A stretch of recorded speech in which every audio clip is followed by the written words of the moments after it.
औरंगजेब या ऐसा बाबर कभी भी भारत के मुसलमानों का आदर्श नहीं हो सकता।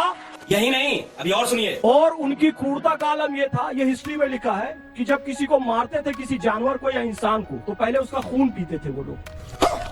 क्या सभा के नेता जय श्री राम यहाँ आके बोलेंगे क्या? Good question. कि औरंगिया की जो कब्र छत्रपति संभाजी महाराज नगर में स्थापित है, उसे उखाड़ कर और अपना अरब सागर में फेंक देना चाहिए। न रहेगी बात, न बजेगी बांसुरी। क्या बात है सर, क्या बात है सर, क्या बात, ये बात है। तरफ आप महाकुंभ को खराब कहते हैं, महाकुंभ के बारे में आलोचना करते हैं, फिर आप ऐसे व्यक्ति को अपना आदर्श मानते हैं जिस व्यक्ति ने मंदिरों को तुड़वाया, देश के मंदिरों को तुड़वाया, अपने पिता को कैद करवाया, उस व्यक्ति को आदर्श मानते हैं। तीसरी बात आपने बोला यहाँ के बोल दो। अरे मैं तो डंके की चोट पे बोलता हूँ जय सिया राम। आप भी बोलो जय सिया राम। आपकी औकात बता रहा हूँ सर। आनंद दुबे आनंद जी, कम से कम आप देशद्रोही होने से बच गए। एक रुपया जोड़ेंगे, लेकिन औरंगिया के महात्मा गांधी पाकिस्तान विधायक आप कैसे भेजेंगे कैसे भेजेंगे? गुरु गोविंद सिंह जी, इनके चैप्टर हिस्ट्री, इनका बलिदान लाए, और मुगल का जो चैप्टर था हटाया। सबसे ज्यादा दर्द किसको हुआ मालूम है? अखिलेश यादव और समाजवादी पार्टी और कांग्रेस पार्टी को। जय हिंद, वंदे मातरम। नमस्कार दोस्तों, आप सभी भाई बहनों को मेरा जय श्री राम। दोस्तों, जैसे कि आप सभी जानते हैं, आजकल मेन स्ट्रीम न्यूज़ पे सिर्फ एक ही बात चल रही है, वो है कि औरंगजेब अच्छा व्यक्ति था या बुरा व्यक्ति था। अबू आजमी के स्टेटमेंट के बाद ये बात बहुत गर्मा गई। गलत दिखाई जा रही है। औरंगजेब रहमतुल्लाह अलैह ने बहुत सारी मंदिरें बनवाई है। औरंगजेब क्रूर शासन बिल्कुल नहीं, बिल्कुल क्रूर शासन नहीं बनता। कोई हिंदू मुस्लिम लड़ाई नहीं थी। अब दोस्तों, औरंगजेब और मुगलों का इतिहास मौलाना फैज खान ने जड़ से खोल के दिखा दिया है। मुगल क्या थे और मुगलों का इतिहास क्या था, ये आपको इस डिबेट पे देखने को मिलेगा।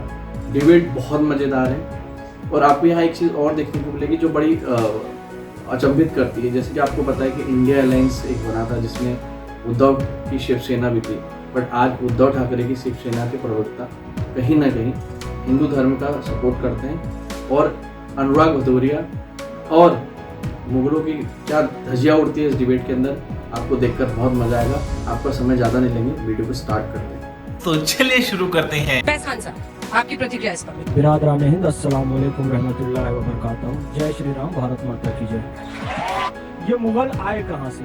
मंगोल से आए। इरफान हबीब जो है वो ऑथेंटिक हिस्टोरियन है मिडिवल हिस्ट्री के। उन्होंने अमीर खुसरो के हवाले से लिखा है कि मंगोल पूरी जिंदगी में कभी नहीं नहाते थे, और जब अमीर खुसरो को उन्होंने अरेस्ट किया, अमीर खुसरो ये लिखते हैं कि मुझे उल्टी आ रही थी मंगोलों के सामने खड़े होने पर। और उनकी क्रूरता का आलम यह था, ये हिस्ट्री में लिखा है कि जब किसी को मारते थे, किसी जानवर को या इंसान को, तो पहले उसका खून पीते थे वो लोग।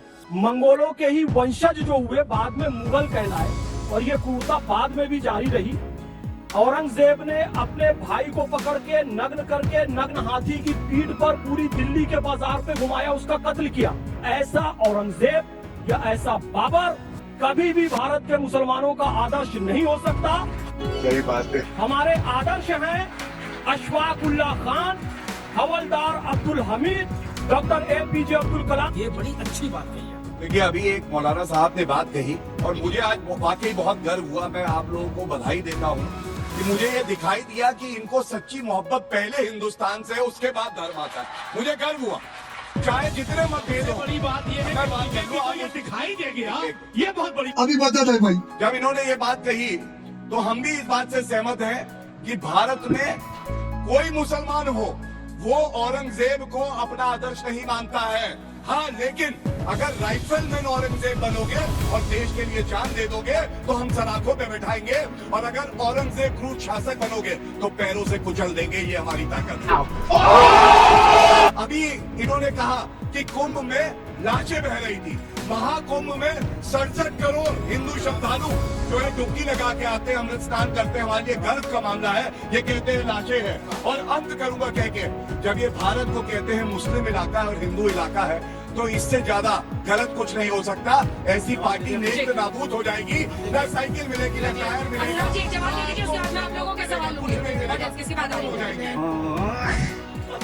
कहते हैं ना, लश्कर भी तुम्हारा, सरदार भी तुम्हारा। अच्छा, तुम सच को झूठ लिख दो तो अखबार भी तुम्हारा, फरियादी जाए तो जाए कहाँ, कानून भी तुम्हारा, दरबार भी तुम्हारा, सरकार तुम्हारी है, सरकार तुम्हारे चिल्लाई है।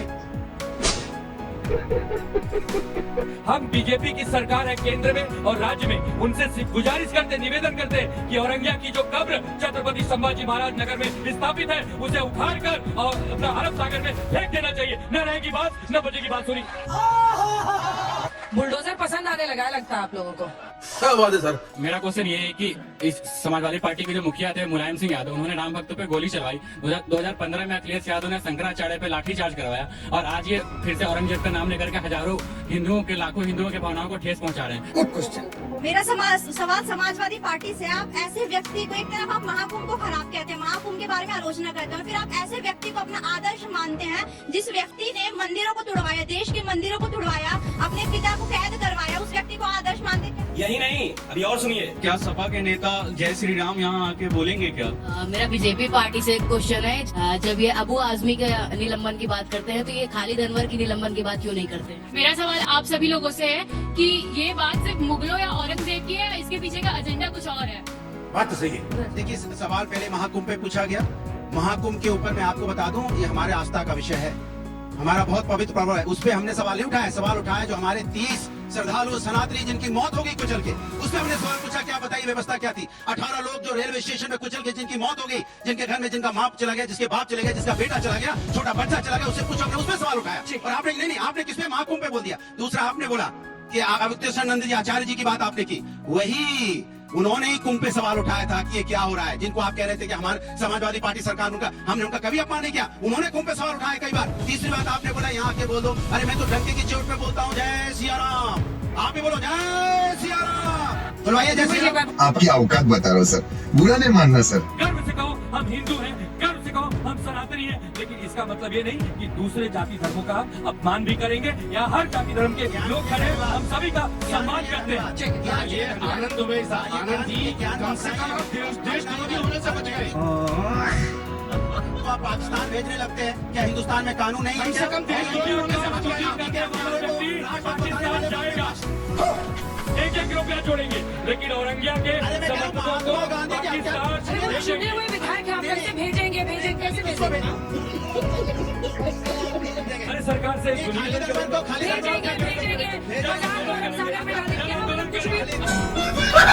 देखिए, यही आप लोगों की और हिंदुत्व की ताकत है, जिन्होंने कार सेवकों पे गोली चलाई, आज जय श्री राम बोल रहे हैं।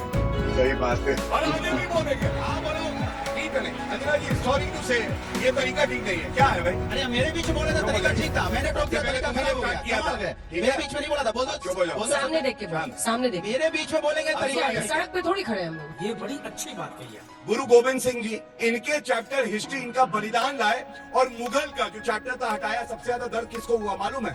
अखिलेश यादव और समाजवादी पार्टी और कांग्रेस पार्टी को। बात तो सही है। सत्ता का डर है, सत्ता का डर के बाद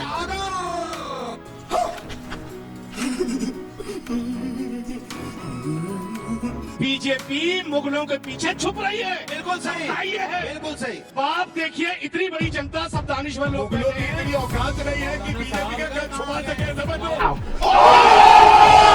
क्या हैसियत बाबर की, बाबर बाबर बाबर बाबर बाबर। तो बेटा, जहाँ तक राम मंदिर की बात है, हम प्रगतिशील मुसलमानों का, राष्ट्रवादी मुसलमानों का ये मानना है कि 5000 मंदिर तोड़े गए, ऐसा कहा जाता है। कम से कम 3 स्थान मुसलमानों को स्वेच्छा से वापस कर देने चाहिए। अयोध्या का कर दिया गया, काशी और मथुरा का भी आपस में बैठकर दे देना चाहिए। क्या बात है सर? अकबर ऐसा था जो कि 5000 कहने को रानियां रखा था हरम में, पर किसी से निकाह किया था नहीं किया था, इसको कोई प्रमाण नहीं है। तो जो कह रहे हैं ना कि वो बलात्कारी था या ये था, उसे एक अच्छे शब्दों में समझना चाहिए कि 5000 से टेक्निकली विवाह करना संभव नहीं है, तो वो किस कैटेगरी में आएगा, समझिए। बात तो सही है। औरंगजेब की किताब, कोई और नहीं कह रहा है, ना बीजेपी कह रही है ना कांग्रेस कह रही है, औरंगजेब के वक्त की आलमगीरी किताब में कोर्ट की तरफ से लिखा गया है बाकायदा डेट के साथ कि काशी विश्वनाथ मंदिर का विध्वंस कब हुआ। इन्होंने जो 2-3 चीजों का जिक्र किया है, मंगोल नहाते थे, खून पीते थे, क्या खाते थे, खून वाला तो अभी आपने बताया। भारत के मुसलमानों से उसका क्या लेना देना यार? वो क्या खाते थे, क्या पीते थे? अरे कहना क्या चाहते हो? तो उनको अपना आदर्श मानते हो, इसलिए कहना जरूरी है।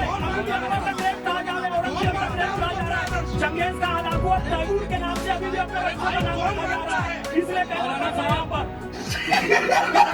मोदी जी जब देश के प्रधानमंत्री नहीं बने थे, दिल्ली में, सेंट्रल दिल्ली में औरंगजेब रोड नाम था, उस सड़क का नाम बदल के डॉक्टर APJ अब्दुल कलाम कर दिया गया। आप बताइए आदर्श कौन है? सही बात है। आपका मैं धन्यवाद करता हूँ दिल से। आपने इतनी बड़ी बात कही। कहते हैं 40,000 मंदिर जो है तोड़े गए, और इन्होंने क्या कहा? इन्होंने कहा अयोध्या में राम मंदिर बन गया, काशी और मथुरा भी दे देना चाहिए। मैं समझता हूँ अगर मुसलमान भाई ये बड़ा दिल दिखाएंगे तो उनके प्रति इज्जत हर भारतीय करने लगेगा। ये बड़ी अच्छी बात कही है। दोस्तों, आप सभी वीडियो में अंत तक बने रहे, उसके लिए आपका बहुत बहुत धन्यवाद। ऐसी वीडियो पाने के लिए चैनल को सब्सक्राइब करना ना भूलें, वीडियो को ज़्यादा से ज़्यादा लोगों तक शेयर करें, लाइक करें और अपने वैल्यूबल कमेंट जरूर दें। जय हिंद, जय भारत, जय श्री राम।